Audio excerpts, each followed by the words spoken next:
pues con 1 hora de diferencia con relación al tiempo del centro, pero ya estamos aquí. Vamos a informar sobre la seguridad en Nayarit. Estamos visitando Nayarit desde ayer. Llevamos a cabo una reunión del gabinete para apoyar al pueblo de Nayarit, un pueblo heroico de dirigentes destacadísimos.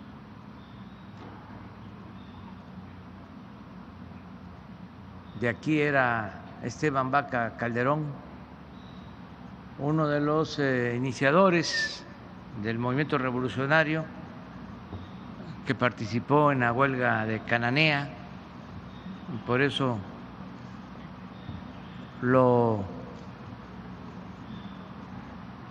encarcelaron. Estuvo en San Juan de Ulúa 5 años hasta que triunfa el movimiento maderista, lo liberan. Y de aquí era también un dirigente de la historia reciente de México, un opositor, Alejandro Gascón Mercado. Y este es un pueblo pues muy luchador, pueblo bueno, trabajador. Nayarit siempre fue relegado por el gobierno federal,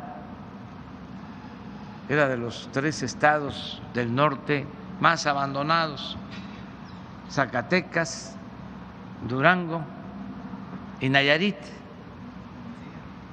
Ahora estos 3 estados están siendo atendidos como se merecen, y por eso estamos aquí. Vamos, repito, a informar sobre la situación de seguridad y posteriormente vamos a la sección de quién es quién en las mentiras, porque es miércoles, y luego abrimos para preguntas y respuestas. Doctor.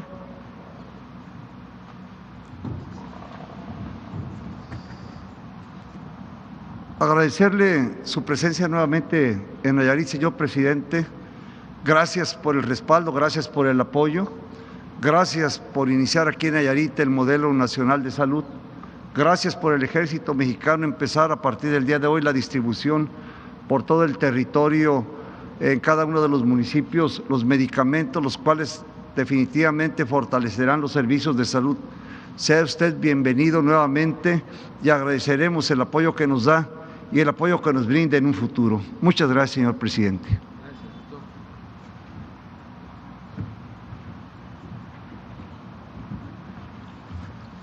Con su permiso, señor presidente. Buenos días. Vamos a informar sobre la situación de seguridad pública aquí en el estado de Nayarit.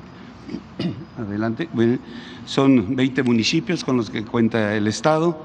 El número de habitantes son 1.235.456 habitantes y el 68% de ellos, 68.83, se concentran aquí en estos municipios que son Tepic, Bahía de Banderas, Santiago Ixcuintla, Compostela y Jalisco.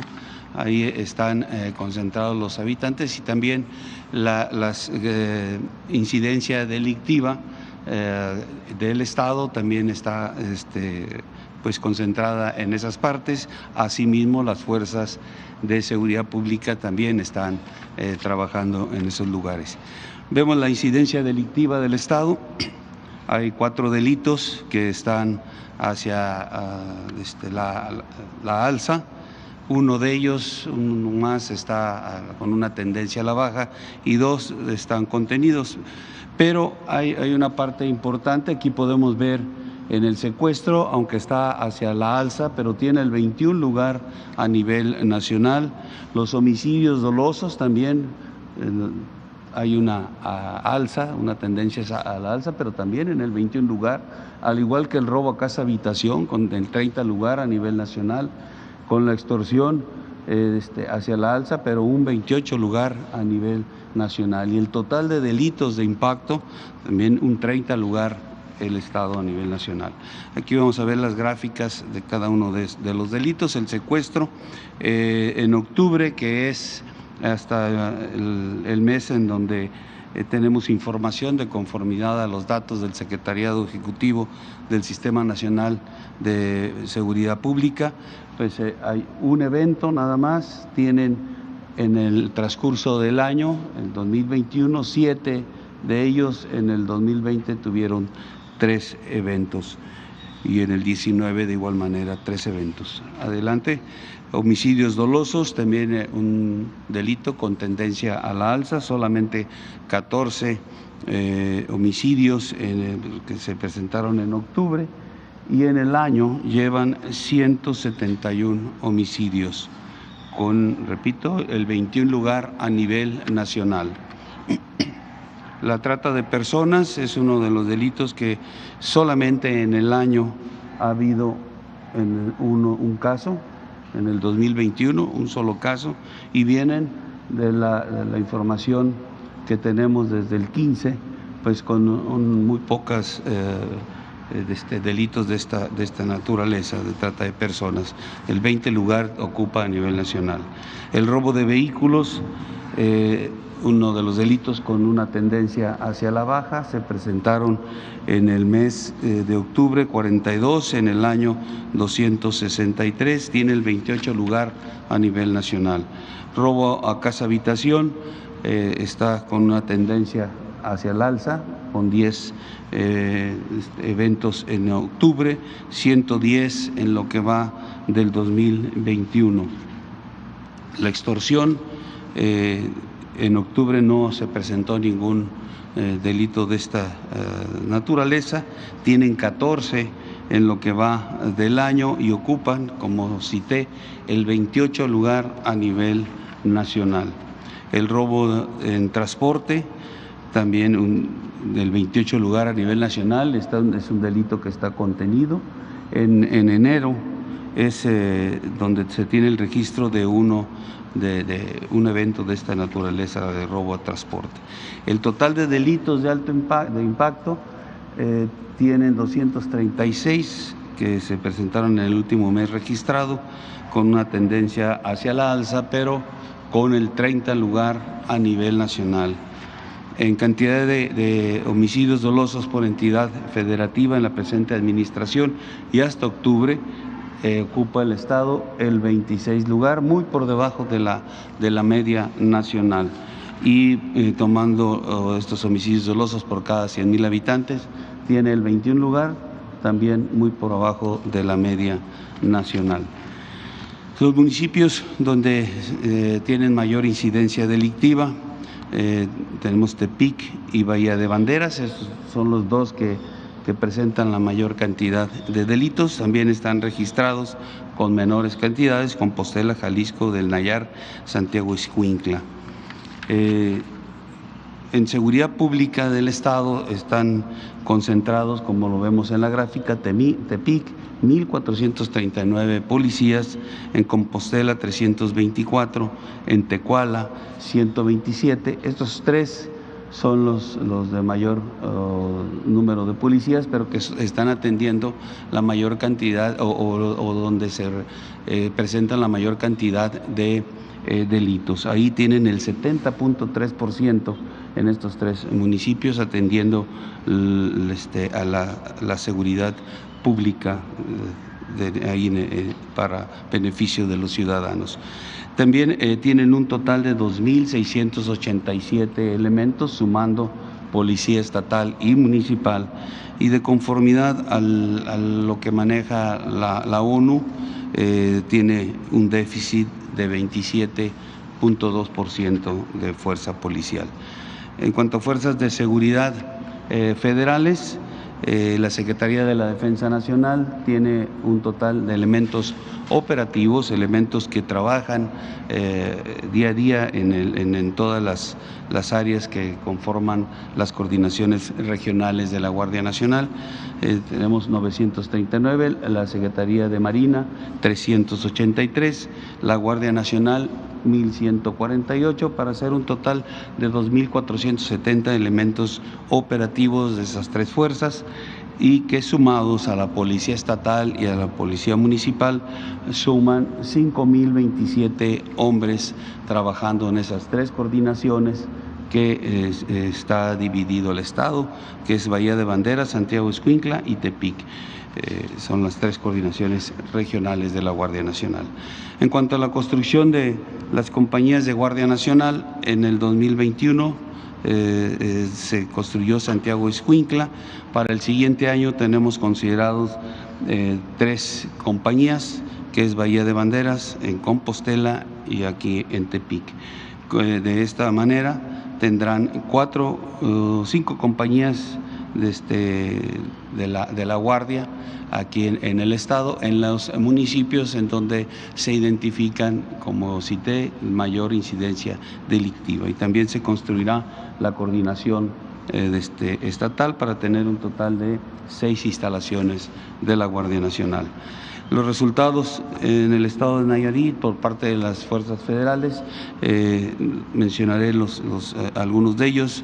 En plantíos de amapola, 7,684 plantíos destruidos, 2,306 hectáreas de este enervante erradicado, 13 toneladas de marihuana asegurada, 5,7 toneladas de cocaína, 332 kilogramos de goma de opio, 150 kilogramos de metanfetaminas, 274 armas entre cortas y largas.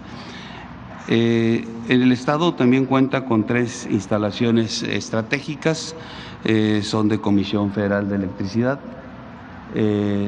Aquí tenemos las 3, donde están 72 elementos dándole seguridad a lo que es la central hidroeléctrica Aguamilpa, la central termoeléctrica El Cajón y la subestación eléctrica Tepic 2. En cuanto a asignación de recursos federales y estatales en materia de seguridad pública, en el Fondo de Aportaciones para la Seguridad Pública, la Federación aporta 187.1 millones de pesos, el Estado 46.7, para hacer un total de 233.9 millones de pesos. Y en el fortalecimiento de los municipios y demarcaciones territoriales, la Federación aporta 887.5 millones de pesos. En los programas sociales del gobierno federal, aquí están presentes en el Estado 29 programas, con un total de 531.979 beneficiarios y un monto de 565.1 millones de pesos. Los programas que, además de los objetivos que tienen en lo específico, cada uno para atender algo, también de forma conjunta atienden el origen del delito. También es otra de los objetivos que cubren estos programas. En cuanto a la construcción de bancos del bienestar, tenemos construidos 8 bancos, 2 están en proceso, pendientes de iniciar 19, para tener un total en el Estado de bancos del bienestar de 29 sucursales. El plan DN3, plan Marina y plan de la Guardia Nacional para el auxilio a la población, se han participado 1,135 elementos de las 3 fuerzas con 131 vehículos en lo que es lluvias, depresiones tropicales, huracanes, incendios, derrumbes, accidentes vehiculares y fuga de gas tóxico. En cuanto a la búsqueda y rescate, el personal que está dedicado a esta actividad solamente ha participado en un solo evento y ha asistido a una persona.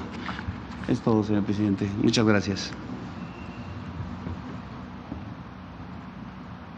Bueno, vamos a la sección de quién es quién en las mentiras con Ana Elizabeth García Vilches. Señor presidente, con su permiso, las dos primeras, hoy traemos 4, pero las dos primeras queremos que pongan mucha atención, puesto que se trata de una cuestión de seguridad en cuanto a las vacunas. Primera, intentan extorsionar con el pretexto de las vacunas de refuerzo para adultos mayores contra COVID-19. No se deje sorprender. A partir del anuncio que hizo el presidente Andrés Manuel López Obrador sobre la aplicación de una dosis de refuerzo para adultos mayores, algunos usuarios de redes sociales alertaron sobre llamadas telefónicas en las que personas haciéndose pasar por funcionarios de la Secretaría de Salud piden información para hacer una cita y ponerse la vacuna. Es falso. A través de un comunicado, el Instituto de Salud para el Bienestar aclaró que no está llamando para agendar citas de dosis de refuerzo de la vacuna. Aquí vemos la denuncia de un usuario que estuvo a punto de ser víctima de extorsión. Hacemos un llamado a la ciudadanía a que no se deje sorprender. Consulte fuentes oficiales. Para la vacuna de refuerzo no hay que registrarse. Hay que acudir directamente al centro de vacunación para que les sea aplicada la dosis, sin costo alguno y sin requisitos. La segunda, por favor. También es falso que el IMSS solicite certificado de vacunación contra COVID-19 para ser atendido en sus clínicas y hospitales, como se difundió a través de redes sociales. Los servicios médicos del IMSS no están condicionados a presentar certificado de vacunación COVID. Invitamos a los usuarios a que verifiquen la información que se difunde a través de redes sociales, que suplantan las identidades de las dependencias para engañar. Agradecemos además a la iniciativa Infodemia del Sistema Público de Radiodifusión del Estado mexicano por proporcionarnos parte de la información para esta sección. Muchas gracias. Sobre el aeropuerto Felipe Ángeles, siguiente por favor. Felipe Ángeles, han dicho de todo tipo de mentiras. Que si la torre de control está inclinada, que si las pistas del aeropuerto son antiguas, que si el rediseño del espacio aéreo es un riesgo, ya no saben ni qué inventar. Falso que el rediseño aéreo representa un riesgo en el Valle de México, como difundió el expresidente Felipe Calderón a través de sus redes sociales, citando un estudio del sitio DicesMX, que es financiado por la Coparmex y que se dedica solo a publicar notas para atacar al gobierno. Al respecto, el subsecretario de Transportes de la Secretaría de Comunicación, Carlos Morán, afirmó que el rediseño del espacio aéreo no representa ningún riesgo y está dentro de los mejores estándares internacionales. El nuevo aeropuerto atenderá las necesidades de la aviación mexicana para los próximos 50 años.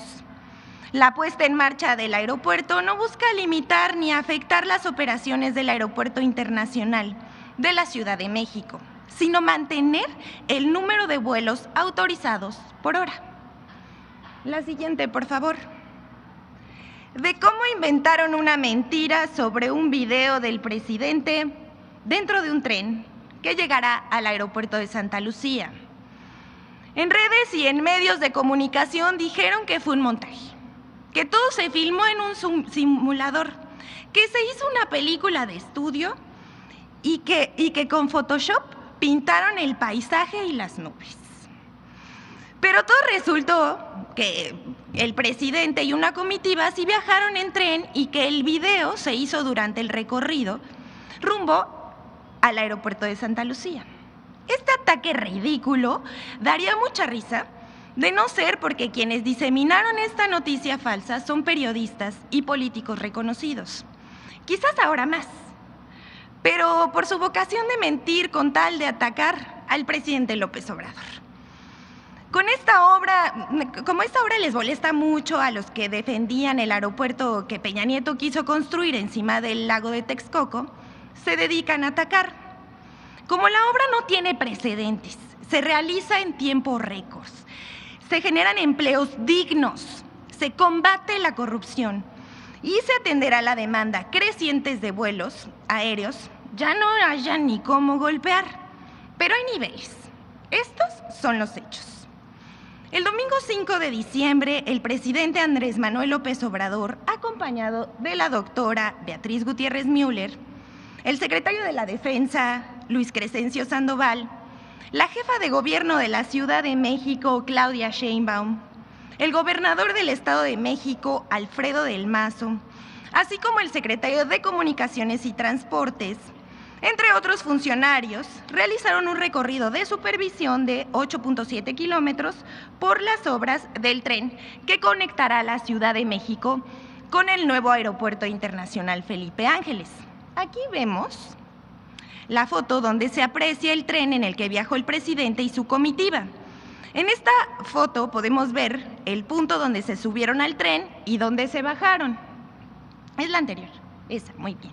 Aquí algunas imágenes de cómo el domingo subieron al tren y después del recorrido bajaron de las inmediaciones del aeropuerto Felipe Ángeles. Este es el video del presidente. La siguiente, por favor. A partir de su publicación comenzaron los ataques, pero esa mentira no les duró ni 24 horas. De los primeros fue Joaquín López Dóriga, que publicó un tuit en el que afirmó: subieron a López Obrador en un simulador y lo dio como real. Así la 4T y todos felices. El vagón ni se mueve. Más tarde fue retomado por el expresidente Felipe Calderón, quien además pidió que se presentara el caso en esta sección. Señor, deseo concedido, pero por mentir. Y creo que en ese tuit hace referencia a mí, pero no por mentir. Y además está muy pendiente a nuestra sección. Lo felicitamos. Luego le siguieron otros como el senador Emilio Álvarez y Casa y Paola Migoya, promotores del Frente Cívico Nacional. Queda claro que las acusaciones del montaje son falsas y les decimos por qué. En primer lugar, tenemos una transmisión en vivo en Instagram que realizó la doctora Beatriz Gutiérrez Müller durante el recorrido, donde se aprecia el tren en movimiento a través de las ventanas. También se ven las vías, por dentro y por fuera, y los acompañantes al recorrido. Además, el gobernador del Partido Revolucionario Institucional, Alfredo del Mazo, bueno, seguimos viendo aquí el video. Si le pueden poner volumen porque abona mucho.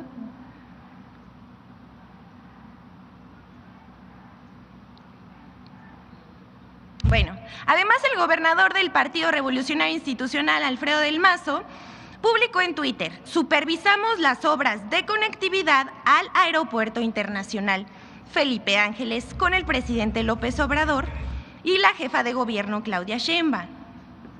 ¿Un gobernador prestándose un montaje? Tercero, aquí un breve pero muy útil tutorial sobre el uso de dispositivos móviles y cámaras. El argumento principal en redes sociales y medios de comunicación es que las ventanas se veían en blanco y que el supuesto simulador habría fallado, pues en el video se aprecia una luz parpadeante. No quisiéramos nosotros decepcionarlos de esta manera, pero no, este gobierno no tiene esa fantasiosa estructura cinematográfica. Tampoco pone pantallas verdes para photoshopear asistentes al Zócalo, como sí lo hacía el PRI en 2012, 2015 y 2018 para publicar en medios y redes sus mítines en campaña. Se trata de un efecto de la cámara que al colocarla en modo manual, el usuario puede elegir cuánta luz desea ver. Al ponerlo frente a una cámara a mediodía en modo manual, como está grabado el video que publicó el presidente López Obrador, lo que enfoca la cámara son los rostros y bloquea el exceso de luz. Le invitamos a que lo intente en casa. Asimismo, en una parte del video se observa cómo el tren va avanzando al lado de una pared y nosotros les preguntamos si había una pared que querían ver. Sin embargo, no faltaron quienes corrigieron en redes la pifia. Por ejemplo, el usuario Freddy Olivieri tuiteó algo que nos parece que describe de cuerpo entero a los que protagonizaron este desaguisado. Vamos a ver el tuit. Confunden a su hijo con una señora. Confunden un tren con un simulador. Confunden un acuerdo con un golpe de Estado. Confunden el hecho de que México los detesta con pensar que los quiere de vuelta. En lugar de llamarlos oposición, deberíamos llamarlos confusión. Les queda más. Bueno, y esto hasta aquí, aunque ninguno de los personajes involucrados reconoció el yerro, menos bajó la información, como tampoco lo hicieron los medios como Infobae, el Periódico Supremo, Reporte Índigo y la revista Etcétera. Aquí, en la siguiente, por favor, les dejamos un video donde se ve el recorrido de 8.7 kilómetros que hizo el presidente en un tren de supervisión de la obra el 5 de diciembre. El tren, como ya dijimos, recorrió 8.7 kilómetros a 30 kilómetros por hora con 2 paradas y velocidad reducida en varios tramos para observar detalles. Se utilizó un vagón especial de inspección de líneas de Ferromex. Del lado izquierdo se ve la vía del tren que recorrió el presidente. El video continúa su recorrido hasta la entrada del aeropuerto de Santa Lucía. Las vías actuales son para el tren de carga. Se van a cambiar y se construirán trenes nuevos de pasajeros del tren suburbano que sale de la estación Buenavista y cuyo recorrido al aeropuerto será de 45 minutos. Se los dejamos aquí. Muchas gracias, señor presidente. Pues estuvo muy bien la semana. Es que están muy ofuscados, muy nerviosos, eso es lo que venimos planteando. Es que cambió el régimen. No es un cambio de gobierno, es un cambio de régimen. Por eso es la cuarta transformación. Ellos pensaban que iba a ser más de lo mismo. Una segunda versión de lo que fue el 2000. ¿Se acuerdan cómo con la consigna del cambio engañaron? Porque siguió lo mismo, es lo que se llama gatopardismo, que las cosas en apariencia cambian para seguir igual.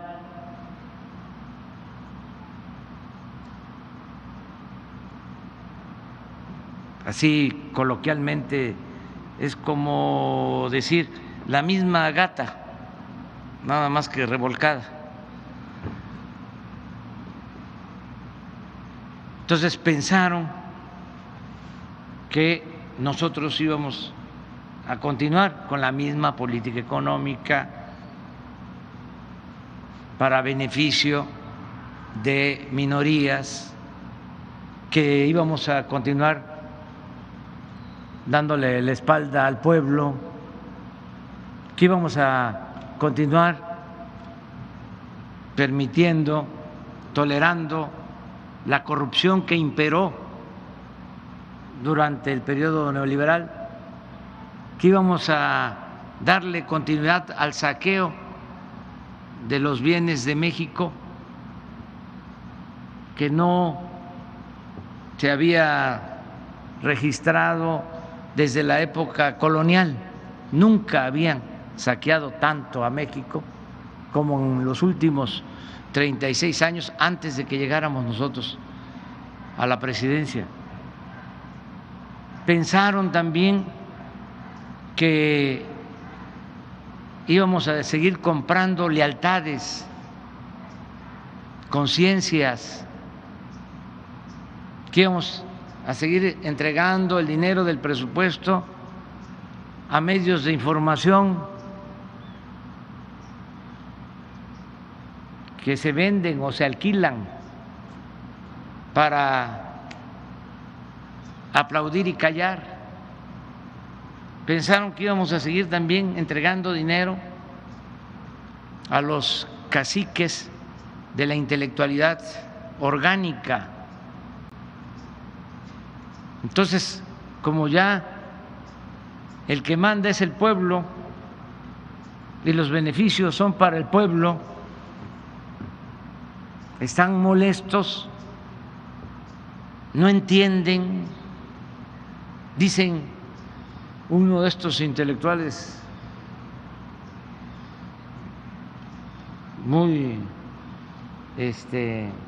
famosos, una eminencia, un sabiondo, de que está muy mal el gobierno que encabezó, pero que todo es un asunto emotivo, que es puro amor. Y claro que le tenemos un profundo amor al pueblo, y amor con amor se paga. Claro que existe esta comunicación fraterna, amorosa, pero ¿qué? ¿No se dan cuenta o no quieren aceptar, no quieren ver de que antes el presupuesto se quedaba en unas cuantas manos y que no le llegaba nada a la mayoría de los mexicanos? Que era una minoría nada más la que se beneficiaba, y que la vida pública tenía que ver nada más con las élites, que el pueblo no era tomado en cuenta. No aceptan de que esto ya cambió, de que hay una nueva mentalidad en el pueblo, cambió la mentalidad del pueblo, hay una nueva realidad. No se puede poner vino nuevo en botellas viejas, ya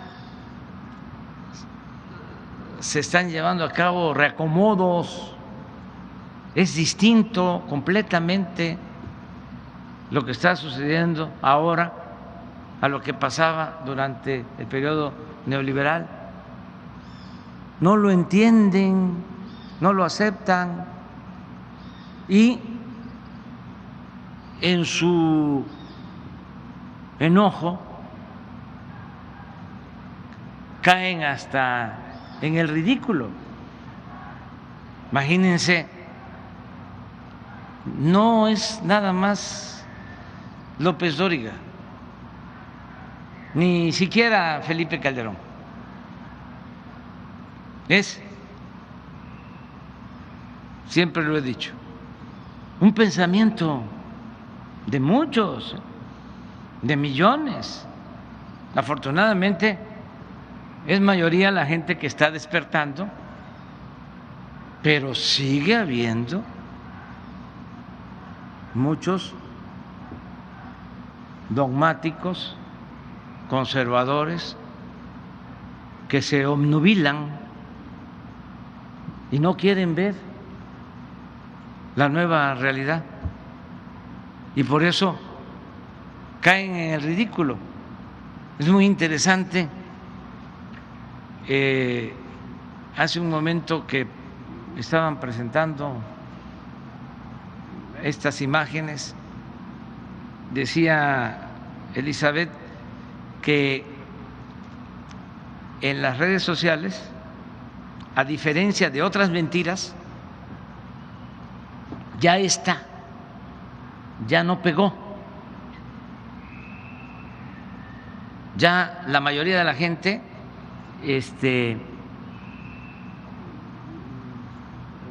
se dio cuenta, pues, pero no sucede así con otras mentiras, o no sucedía así. Por eso es muy alentador, porque también ya esto ya no les funciona. ¿Por qué no pones una encuesta que hicieron sobre estas imágenes?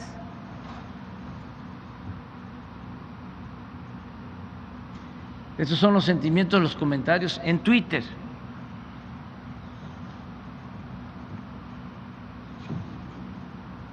A favor de nosotros 30, neutro 23 o 28, contra López Dóriga 24, en contra de AMLO 14, a favor de López Dóriga 4%. Y es Twitter, porque en todo hay niveles. El medio de redes sociales más visto, más popular, es el Face. Y el Twitter es para gentes supuestamente más instruidas. Y aún así, pero eso es lo que está sucediendo. O sea, debemos realmente celebrar de que la gente está cambiando y que estamos viviendo tiempos interesantes. Es un momento estelar en la historia de México. ¿Por qué no pones el tuit del presidente Calderón?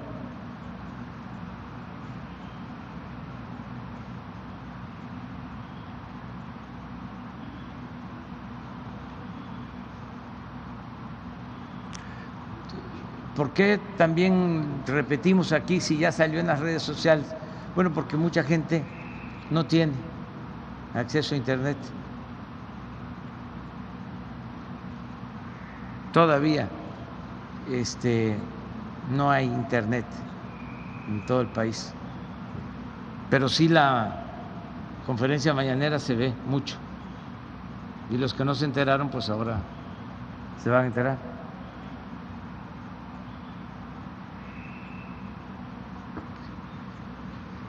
Un buen ejemplo, ¿no?, de noticia falsa, dice Felipe Calderón: viajar en un tren que no existe.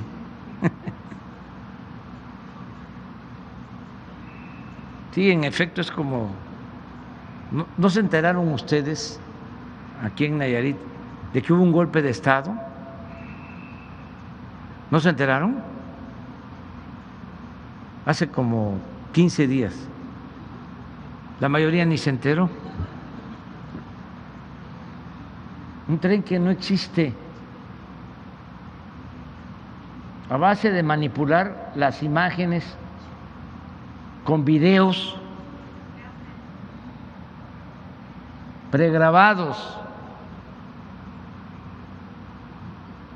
¿Usted cree que nos quedamos en la época de los montajes?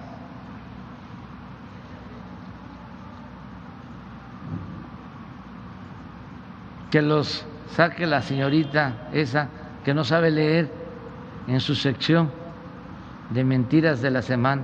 Pues no sabrá leer la señorita de la sección, pero la señorita no dice mentiras, no es mentirosa.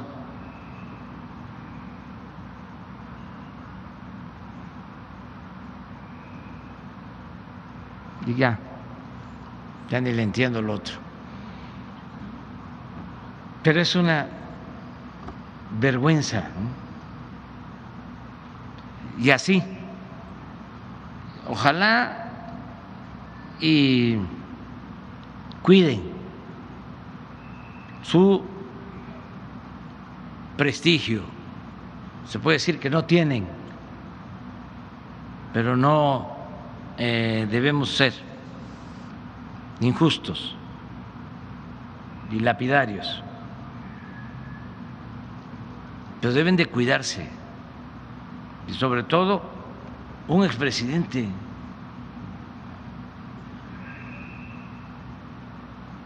Por lo que representó pues a México en su tiempo.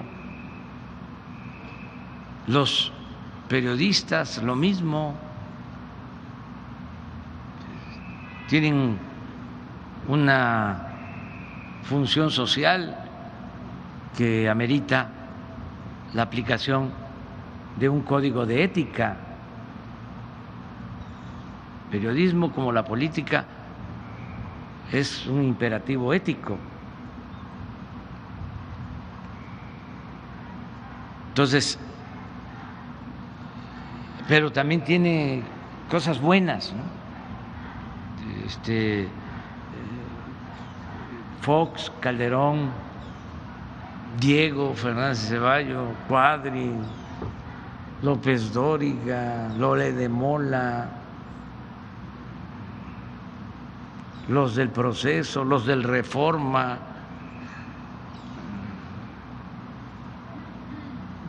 Aristegui, todos ayudan porque nosotros aspiramos a llevar a cabo la transformación por la vía democrática y la democracia requiere de contrapesos. La democracia es competencia para que nadie se sienta absoluto en ningún nivel de la escala. La dictadura es pensamiento único, es censura. La democracia es pluralidad, es debate. Y además, el que las diferencias se expresen de esta forma. La verdad que es hasta para decirles ternuritas.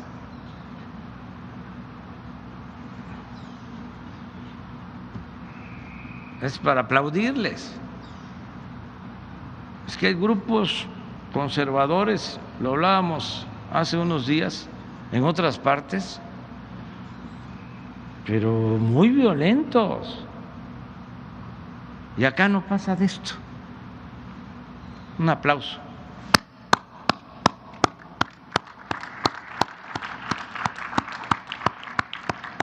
Y vamos avanzando, que eso es también lo bueno. Bueno, ya abrimos.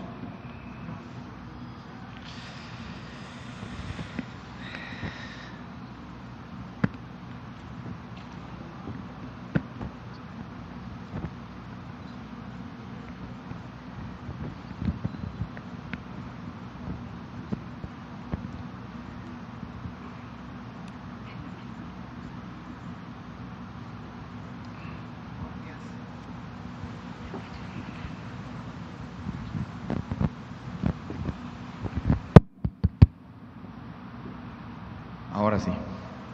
Buenos días, señor presidente. René Ruiz, de Nayarit Hoy.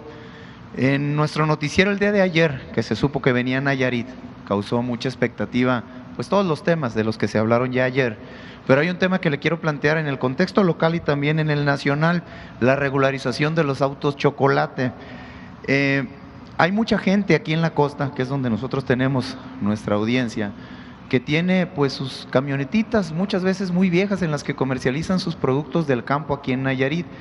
Y bueno, ante la expectativa de que venía, la misma gente nos dijo, pues si vas pregúntale al presidente si puede considerarse también a Nayarit para esta regularización de los autos chocolates, así como ya lo anunció también en Michoacán la semana pasada. Esa es la pregunta primera, si se pudiera considerar a Nayarit para todas estas familias. Nayarit tiene casi 500,000 de paisanos allá en Nayaritas viviendo en los Estados Unidos, y muchos de ellos pues se han venido a traer aquí carritos a sus familias durante muchos años. Muchos de esos carros ya son viejos, pero le sirven mucho a la gente en la costa. Y en este mismo contexto, la segunda pregunta es, en el contexto nacional, en general, ¿cómo va este asunto de la regularización de los autos chocolate? Gracias, presidente. Bueno, ya se emitió un acuerdo para que se regularicen los carros que no tienen papeles, que han traído nuestros paisanos a sus familiares para ayudarles, porque no todos tienen para comprar un carro nuevo. Y así, con estos carros, pues ayudan, porque son camionetas para ir a la parcela, al campo, o carros para llevar a los hijos a la escuela, o para trasladarse de un lugar a otro. Entonces, ya se emitió este acuerdo, se va a aplicar.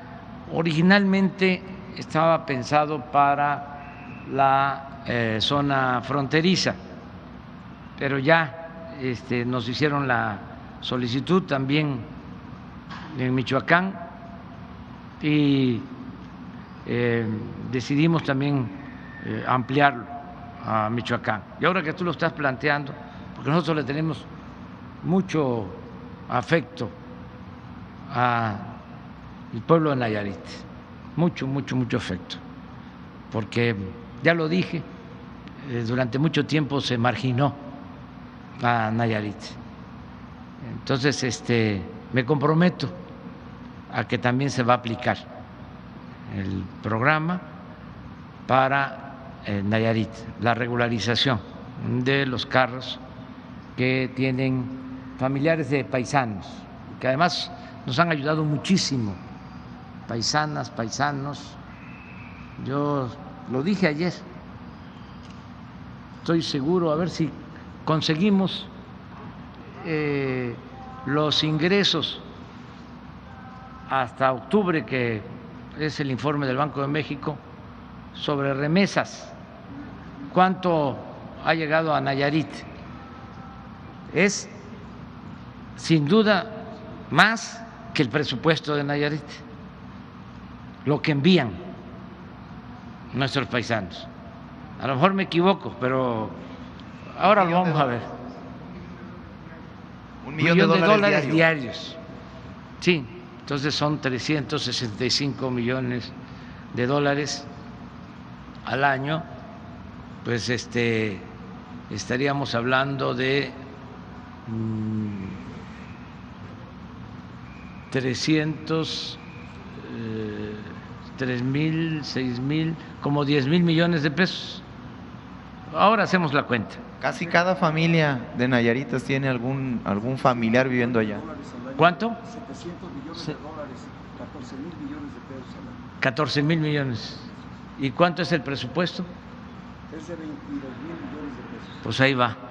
Y espérese, doctor, porque es que está creciendo mucho. Vamos a esperar el dato. Carlos Torres tiene el informe. Entonces ya quedamos.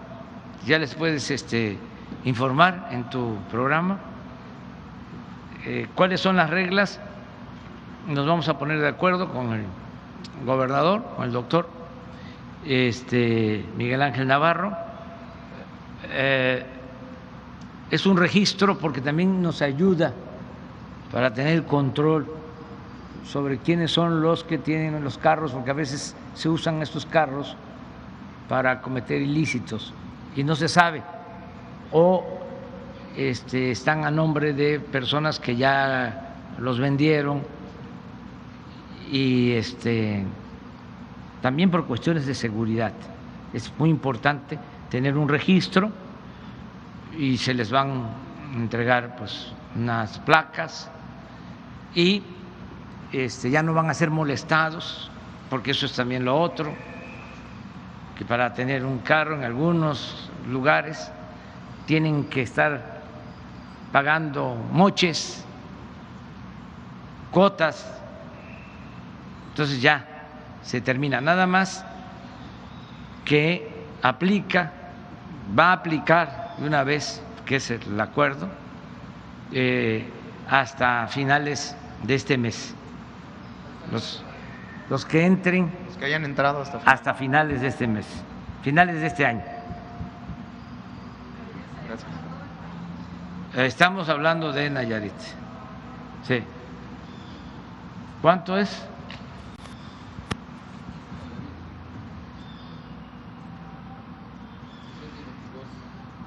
¿Es hasta octubre? Sí. Sí. 672.8 millones de dólares.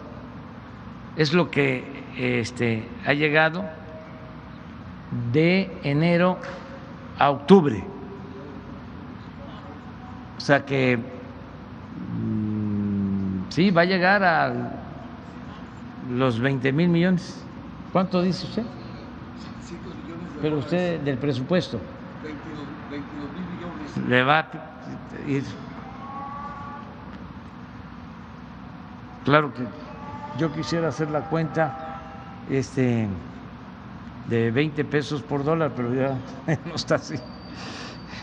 Ya está ya recuperándose el peso. Esto es importante decirlo. Ayer ya estuvo a 21. Seguimos prácticamente sin devaluación desde que estamos en el gobierno. Esto tampoco se había visto en mucho tiempo. No se ha depreciado nuestra moneda. Entonces, sí, se calculan 800, sí, estamos cerca de 20,000 millones. Sí. Muy bien. ¿Y lo segundo que me planteaste? ¿Cómo va eso desde que se hace un mes aproximadamente? Sí, está empezando a definirse sobre los procedimientos. Aquí vamos a hacer lo mismo. Ya el doctor se va a encargar de informar de cuál va a ser el mecanismo. Queda una cooperación para el Estado que queremos que se utilice para componer las calles. O sea, lo que van a aportar queda aquí mismo, en Nayarit, y queremos que se utilice para componer las calles, que no haya baches.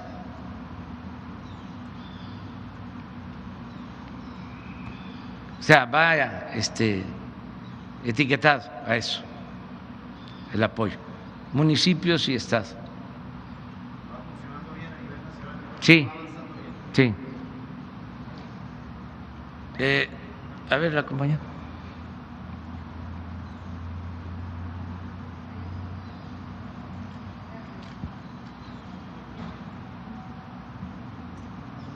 Sí, buenos días a todos, buenos días, presidente. Norma Cardoso de la agencia Cuadratín, mi diario Nayarit, Gente y Poder. Ayer se firmó un convenio muy interesante, a la gente le ha causado, pues, también aparte, sí, como usted dice, la salud es lo primordial aquí en Nayarit, estábamos un poco rezagados. Y la gente se pregunta qué va a pasar con los trabajadores de la salud aquí en Nayarit. ¿Se van a cambiar de adscripción? ¿Se les va a homologar el sueldo como porque los del IMSS pues ganan un poco más? ¿Qué va a pasar con los trabajadores? Esa es la inquietud que tienen ellos. Y si me permite otra pregunta. Gracias. Sí, de entrada, comentarle a todos los trabajadores de salud que no hay despidos para nadie, que al contrario, quienes fueron contratados por la pandemia no van a ser despedidos, van a continuar trabajando. Y vamos hacia la regularización, es decir, quienes desde hace muchos años están trabajando por contrato de manera eventual, van a ser basificados. Es un compromiso que tenemos gradualmente y tomando en cuenta antigüedad.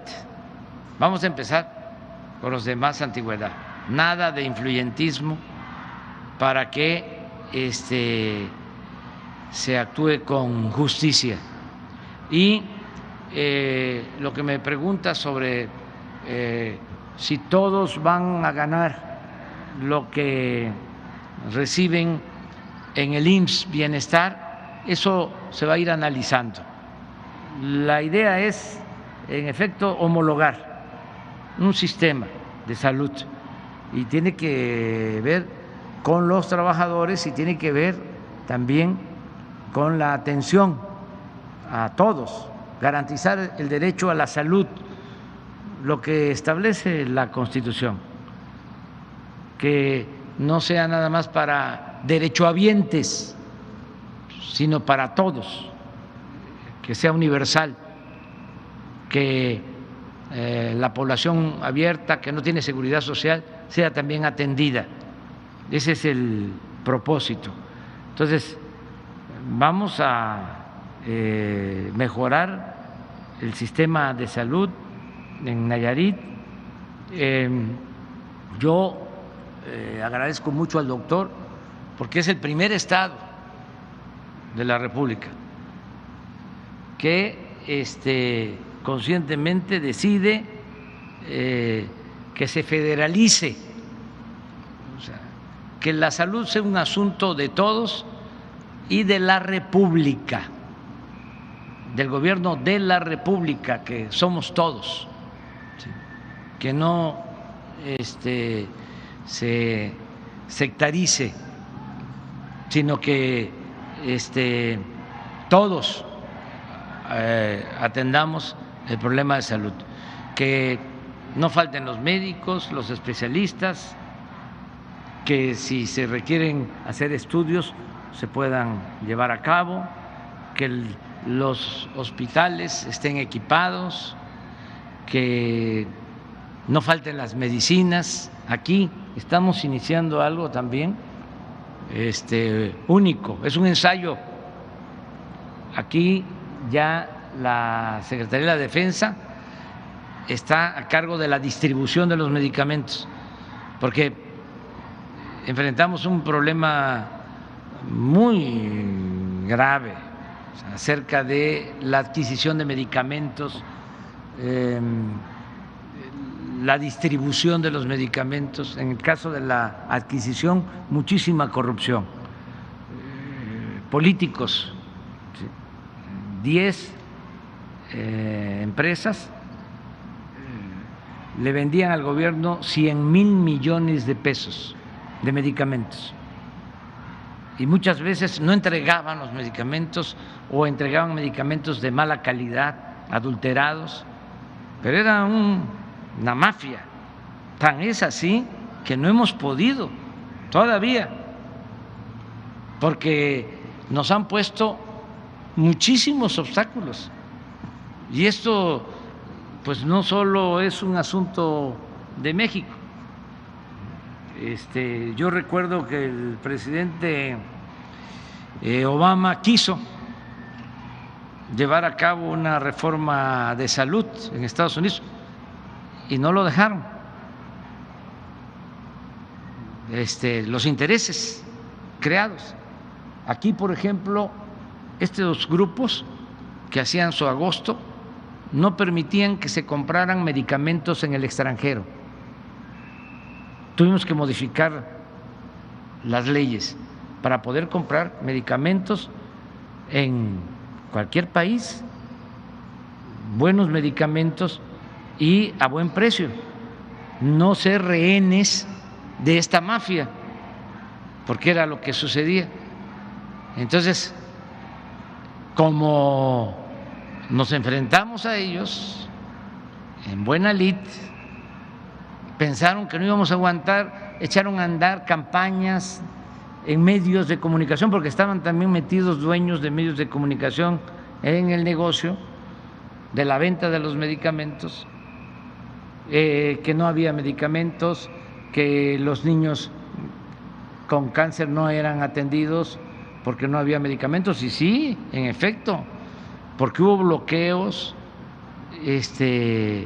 y no les importaba exponer a los niños, nada, con el propósito de que nosotros diéramos marcha atrás y dijimos no, ya estamos comprando los medicamentos afuera, pero esa es la parte de la adquisición. Viene el problema de la distribución,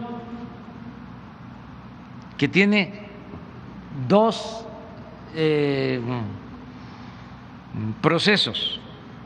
Uno es la distribución de la Ciudad de México, de donde estaban las distribuidoras, a los estados. Y otra, la distribución, el otro proceso, de los estados a los centros de salud, a los hospitales. En los dos casos había también corrupción. ¿Qué pasó? Se resuelve el problema del abasto, se compran los medicamentos, se hacen compromisos de distribución y no se distribuían los medicamentos, se mantenían en los almacenes, también para continuar el bloqueo. Resolvimos bajar los medicamentos, en el caso del Seguro Social en especial, hacia los estados. Pero lo que llaman la última milla, cómo llegar o hacer llegar los medicamentos a las unidades médicas, a los centros de salud, a la Yesca,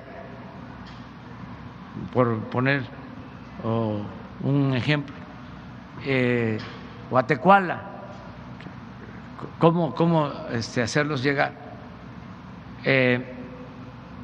Ahí también otro contrato, ahí tenían también otro contrato de distribución. Entonces ahora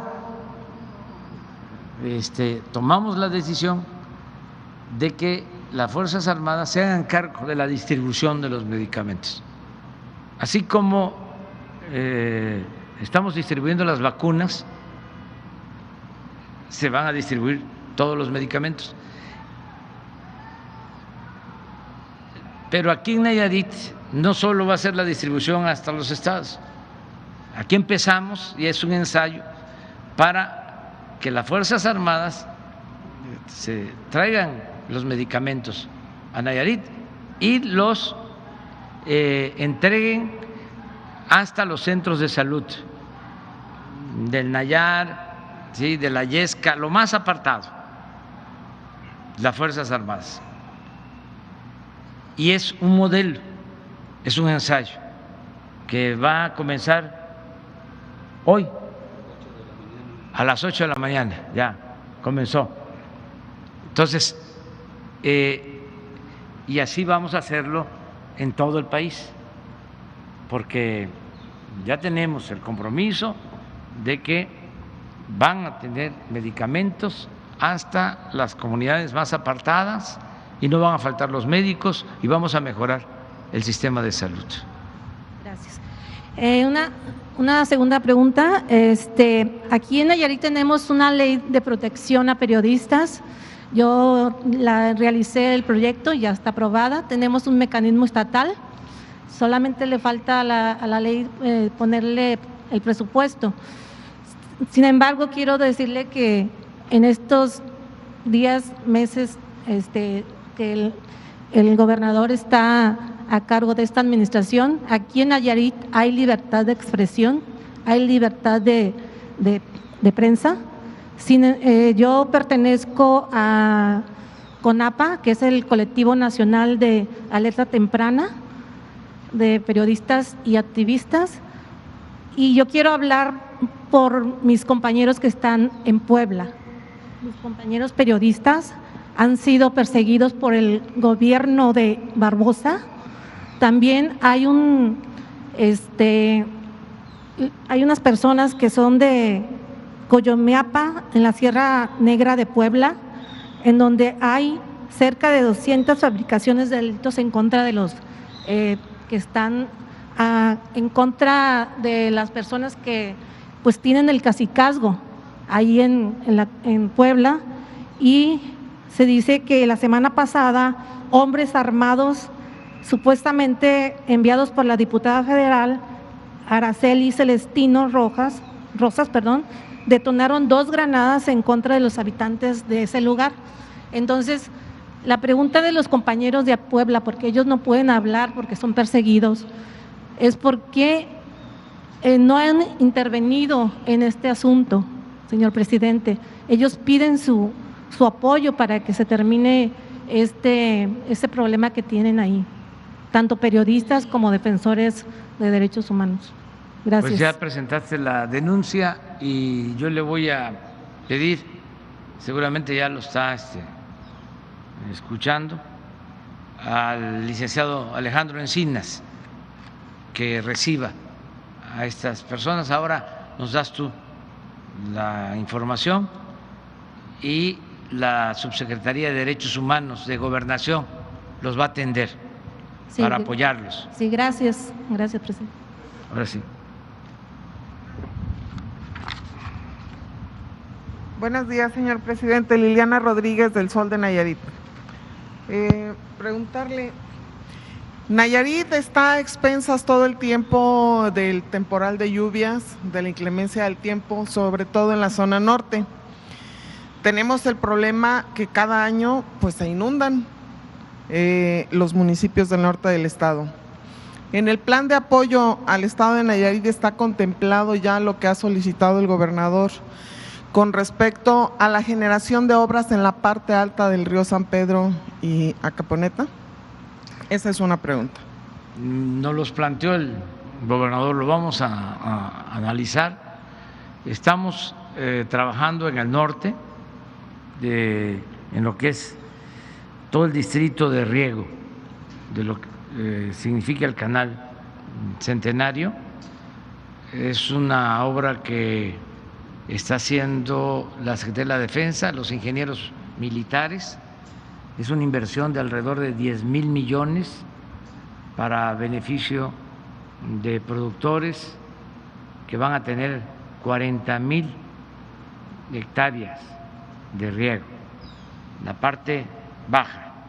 Pero lo que tú estás planteando, que es lo que propuso el gobernador ayer, es buscar la manera de tener presas para detener el agua de la sierra y evitar las inundaciones en la parte de la planicie del estado. Eso lo vamos a analizar. Tenemos que ver también cómo está el manejo de las presas, de las hidroeléctricas, porque a lo mejor lo que sucede es de que en temporadas de lluvia sueltan agua las presas. Hay que analizarlo, porque ¿qué pasa? Hay 3 hidroeléctricas en Nayarit y están subutilizadas, o sea, no generan, no turbinan, entonces almacenan agua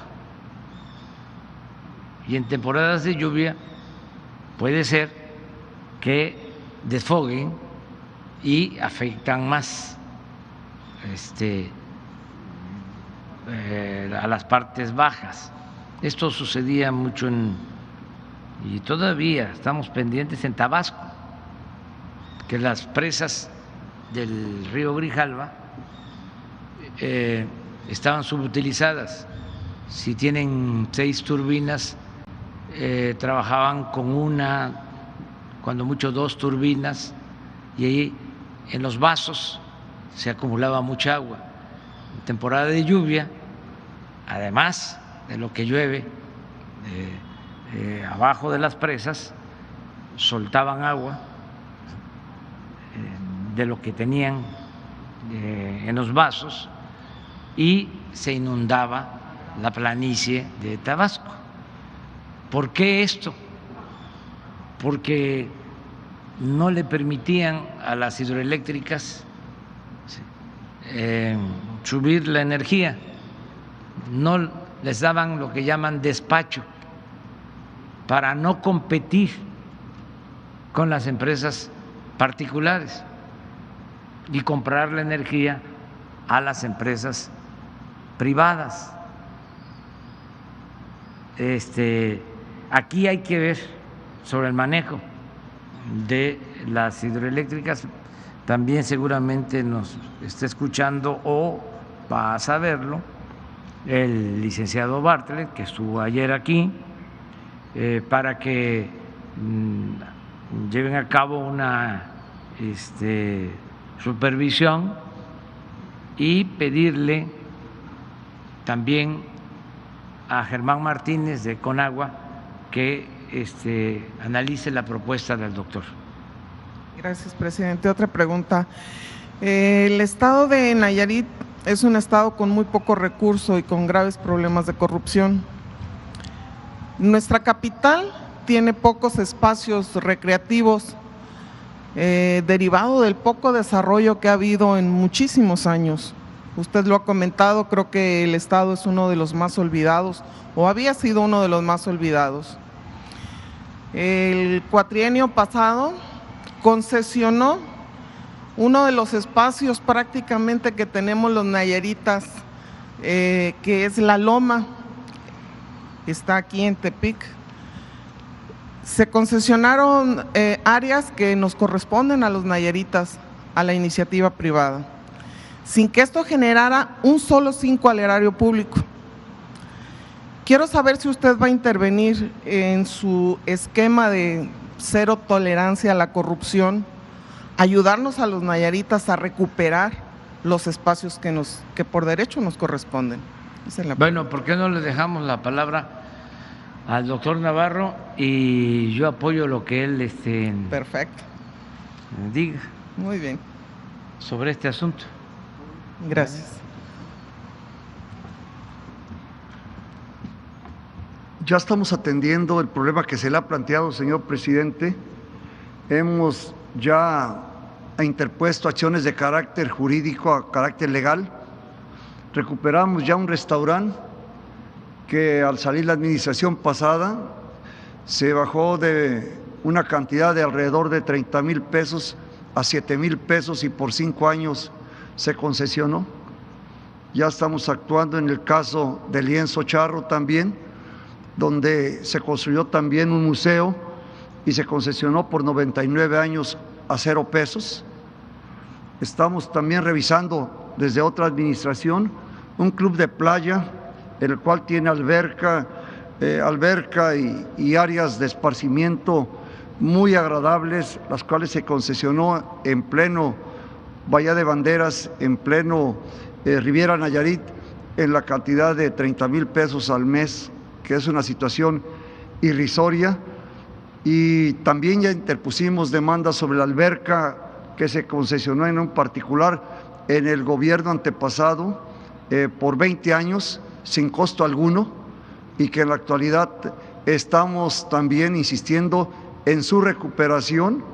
Y hay diversos espacios en el estado, pero habremos interponer acciones de carácter legal muy severas, inclusive, les soy honesto, he pensado en un plan de respeto, pero de una fuerza social que a uno lo está impulsando a legitimar el espacio público como patrimonio social, a hacer me han pedido una concentración que demande que los privados dejen esos espacios públicos, los cuales fueron concesionados o gratuitamente o a un costo insultante para los nayaritas. Es lo que le podría comentar, pero habré de dar cuenta de manera permanente a lo que el día de hoy aquí se le ha planteado, señor presidente. Nosotros vamos a apoyar al doctor, y sí es cosa de convencer a los que tienen los permisos, las concesiones, lo mismo, que ya son otros tiempos, y que nos ayuden. Nosotros estamos revisando contratos. Por ejemplo, se revisó el contrato de los reclusorios, que es un tema que tiene que ver con Nayarit, porque el reclusorio del Estado está sobrepoblado y el federal tiene espacio. Entonces, hoy en la mañana ya tomamos la decisión de que se puedan trasladar reclusos del penal estatal al federal, porque es el gobierno de la República, es lo mismo.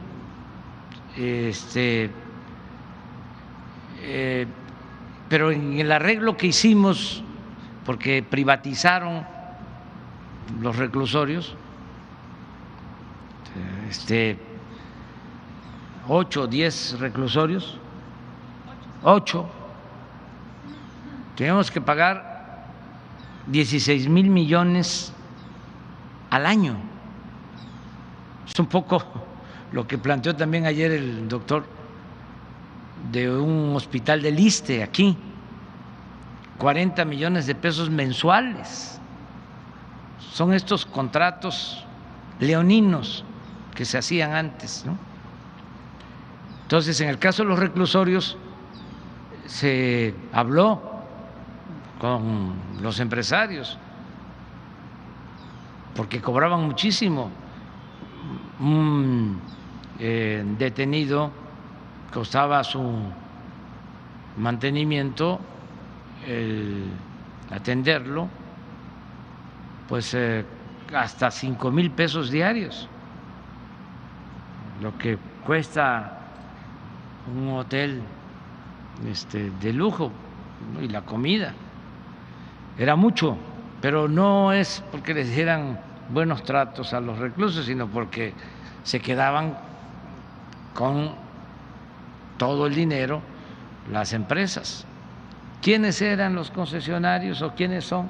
Pues pura gente vinculada al gobierno, estos que están molestos, hasta dueños de medios de información, también en los reclusorios. Entonces, ¿qué hicimos? Si nos vamos a litigio, a denuncias, pues ahí se termina el gobierno.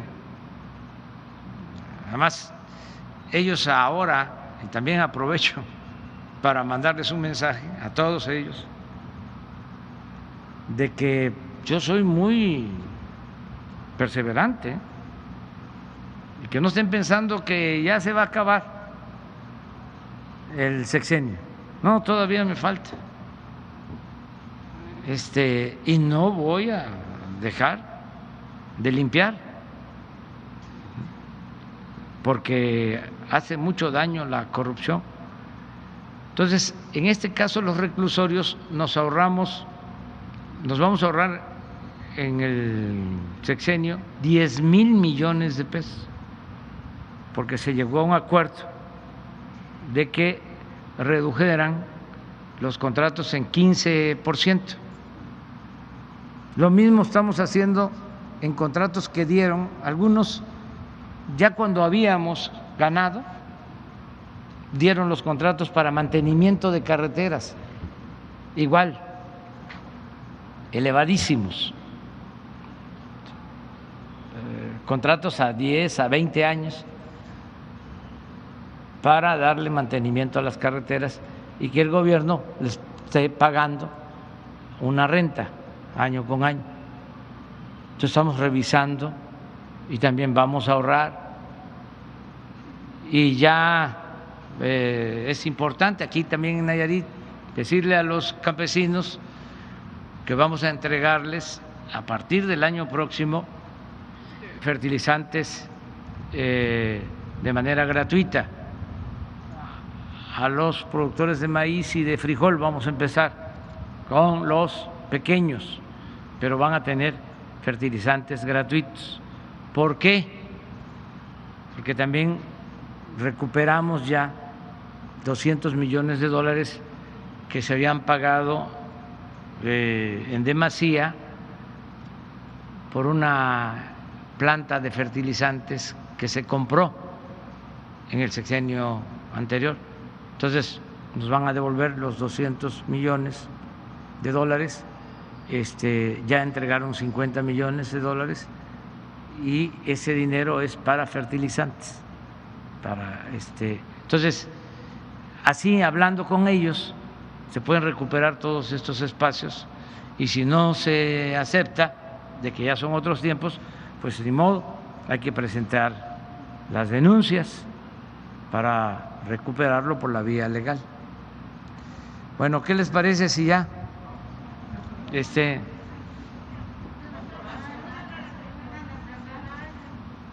que se fue puro Nayarit? Bueno, una nacional, quien quiera.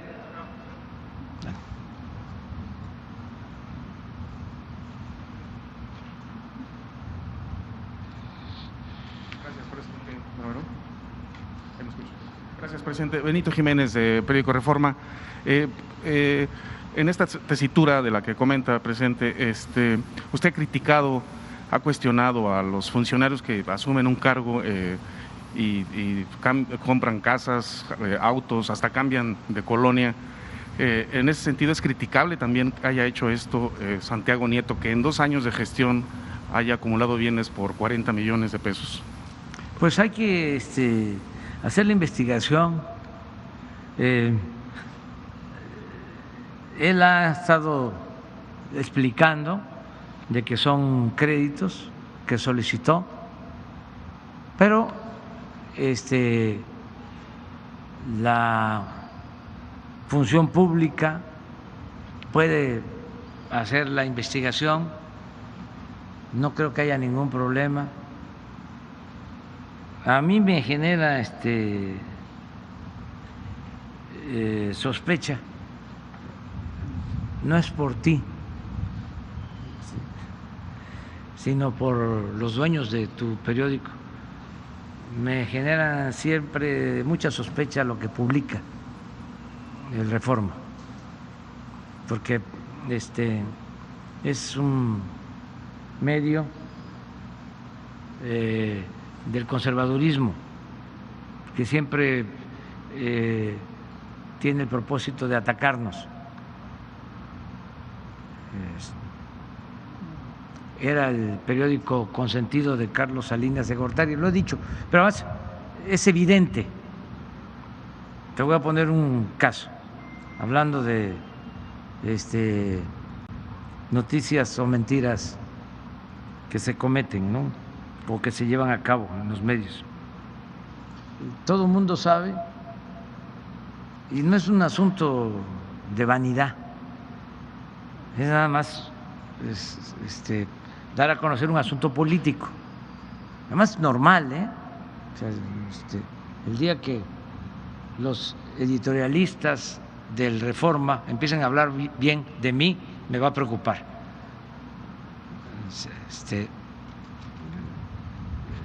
Porque es un periódico, repito, conservador, que defiende al régimen de corrupción que prevalecía. Entonces, a todos le consta de que en las encuestas, hasta, bueno, el otro periódico contrario a nosotros, el Universal, ¿sí?, y cualquier encuesta, Mitofsky, las encuestas extranjeras, me dan una aceptación del orden del 70%, 68-70%. Publicó el Reforma una encuesta hace una semana, sí, creo que traigo el 56%, una encuesta cuchareada. Entonces, ese es el Reforma. O sea, mienten un día sí y el otro también.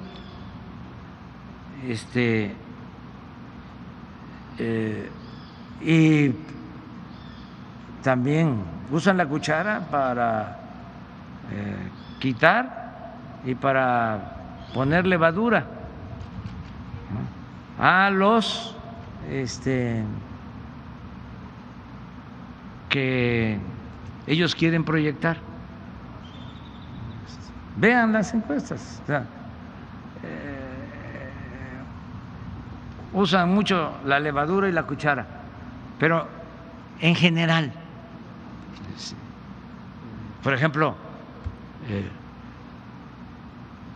hicimos un informe el día 1 de diciembre. Fue público y notorio que se llenó el Zócalo. ¿Ustedes creen que el Reforma sacó algo en la primera plana? Nada. No pasó nada. Y todos los articulistas, todos, sin excepción, son contrarios a nosotros. No hay objetividad, pero está bien, porque antes engañaban de que eran independientes, de que eran profesionales, de que eran objetivos, de que eran plurales. No, parte del cambio es el que ahora ya no hay medias tintas y se están quitando la máscara y cada quien se está mostrando como es. Son tiempos de definiciones, por eso no está mal. Habían intelectuales que fingían ser liberales cuando son en realidad conservadores. Antes se decía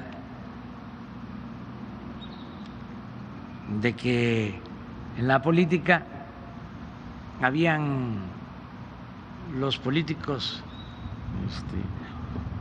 que llevaban a la práctica, ¿no?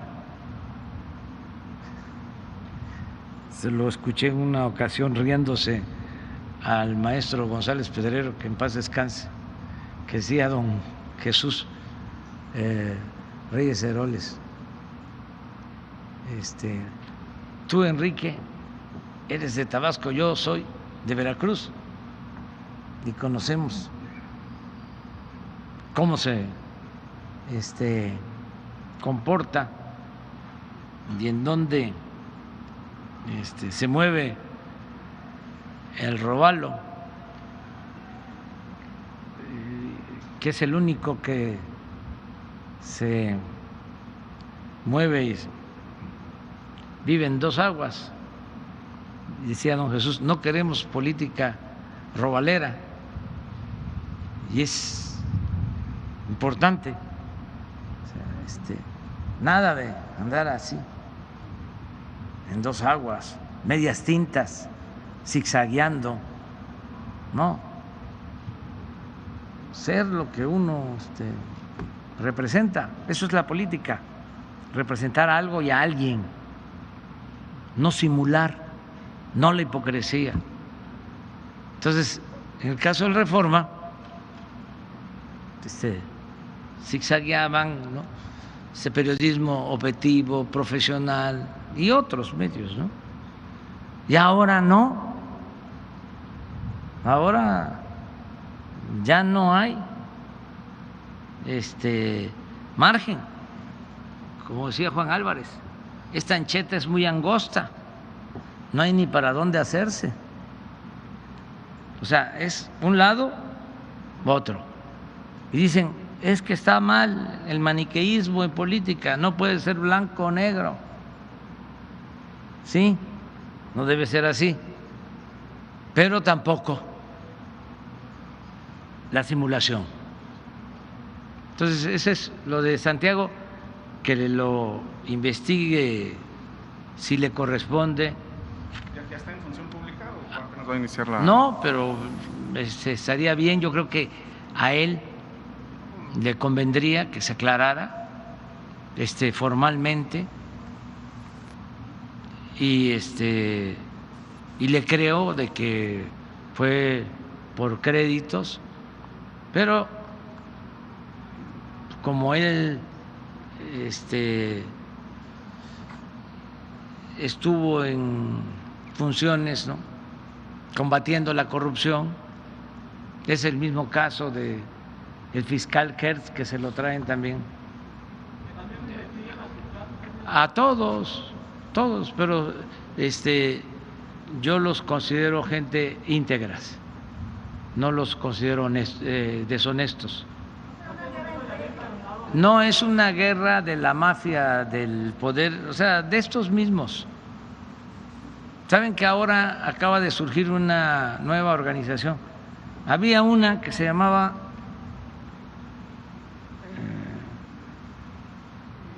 México a favor de la corrupción. ¿Cómo es que se llamaba?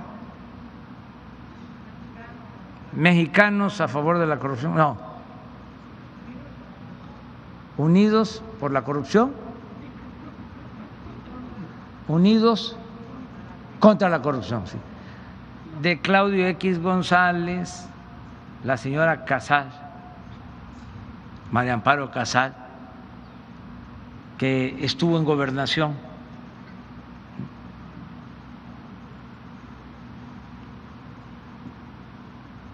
Y otros, el de Coparmex.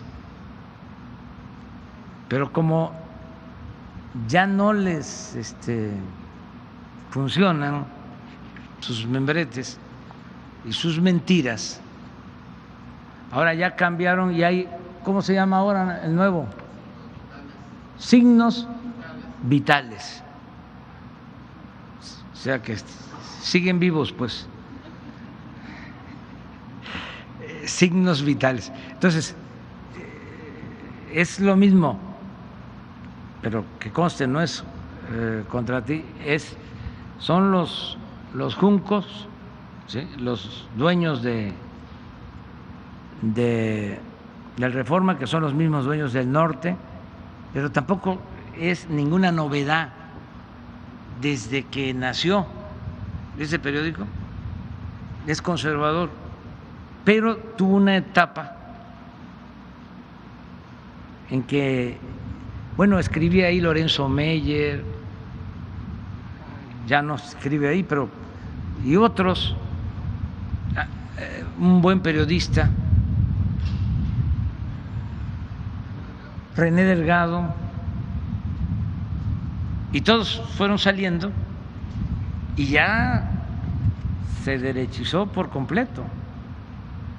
Y son los intereses, porque tienen que ver con el señor Fernández de Nuevo León, de los Oxxo, pues todos los que eran los que se sentían los dueños de México. Cuando se funda Reforma en la Ciudad de México, durante el gobierno de Salinas, de Gortari, cuando Reforma cuestionó a Salinas, ¿que Salinas fue una blanca paloma?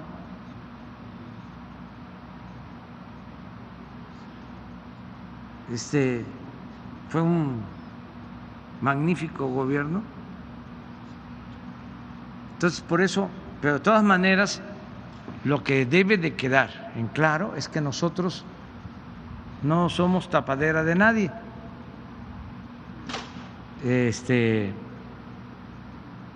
Y nos hemos propuesto, porque ese fue el mandato que nos dio el pueblo, acabar con la corrupción y con la impunidad, sea quien sea, hasta mis hijos, sean quien sea.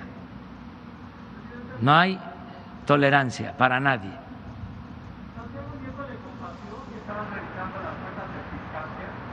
No.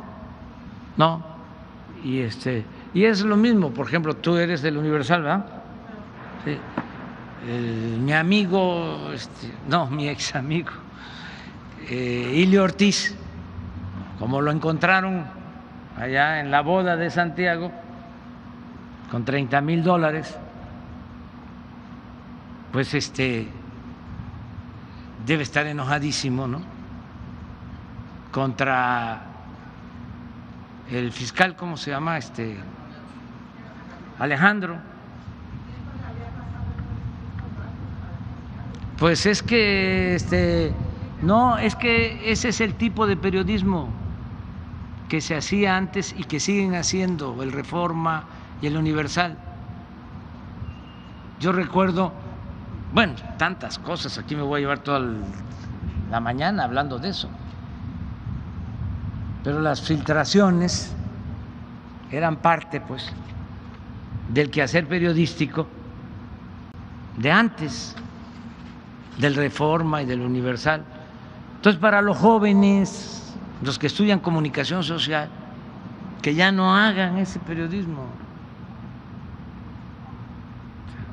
que no estén tomando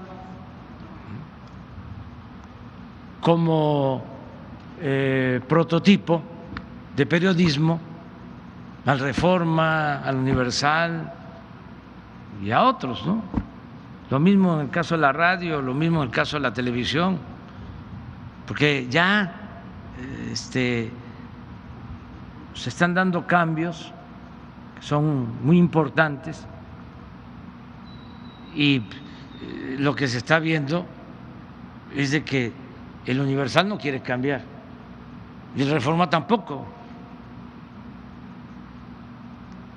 No entienden de que hay una nueva realidad, siguen con la misma cosa, ¿no? La misma politiquería, nada más que llevada al periodismo. Pero no es contigo, o sea, tú, todo mi respeto y toda mi admiración, es con los machuchones, o sea, porque ellos están muy bien allá, ¿no? Desayuno y comida y buenos vinos y aviones y yates, los dueños, ¿no? Y los periodistas ganando poco y mandándolos, ¿no?, a preguntar a nosotros cosas que que tienen que ver con tus intereses. Sí, pero digo, si continúa ese periodismo sensacionalista, ya no, o sea, antes el Alarma, los demás se da, seguramente, se acuerdan, se leía mucho, pero ahora ya no, ahora ya las redes y esto que estamos viendo, ¿no?, de cómo la misma gente se hace cargo de desmentir el derecho de la réplica, ya se ejerce, pero imagínense 8 columnas del Universal, 8 columnas del Reforma para esto. O sea, a ver, ¿por qué no? Hay 8 columnas del Reforma dando a conocer de que el Oxxo paga menos por la luz que una tienda de abarrotes, o que una familia pobre. Eso sí es nota importante. Así la gente diría, qué barbaridad, cuántas injusticias. Y en ese periódico sí dicen la verdad. Y a comprar Reforma. Pero si siguen con eso, pues ¿quién va a comprar Reforma? Pues solo los conservadores. O sea, que eso sí, ahí no hay argumentación, ahí es fobia. y todo lo que digan de nosotros es cierto. Y si lo dice Reforma, ya. Pero no va a pasar de muchos lectores, porque afortunadamente son malas gentes liberales, ¿no? Pero lo que preguntas, que se haga la investigación, ¿no? Sobre lo de Santiago y luego lo del fiscal para el Universal, porque parece que la Reforma la trae contra Santiago. Sí, y sí, puede ser. Y el Universal contra el fiscal. Así está. Ahora sí que, como diría el maestro Pellicer, sigan su camino. Yo ya me voy a desayunar. Muchas gracias. Adiós.